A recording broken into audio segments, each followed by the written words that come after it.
ওটাই তো প্রশ্ন, যদি কোনো দুর্নীতি নেই, কোনো সমস্যা নেই, লুকোবার কিছু নেই, তাহলে ভয়েস আর স্যাম্পল দিতে অসুবিধাটা কী আছে?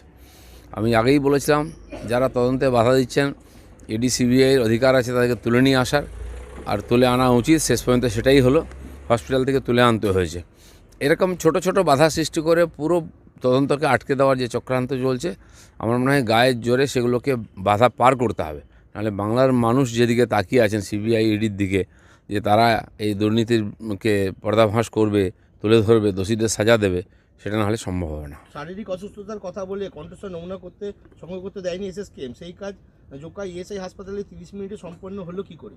30 মিনিটেরই কাজ ছিল, কিন্তু ওই যে একটা ঘোগের বাসা হয়েছে আর এসএসকেএমটা, সেখানে দেখুন মন্ত্রী মশাই সকালে পাইচারি করছেন, ঘুরে বেড়াচ্ছেন, গল্প করছেন, ফোন করছেন, পার্টির মিটিংও করে নিচ্ছেন, কিন্তু জেলে আছেন। এই ধরনের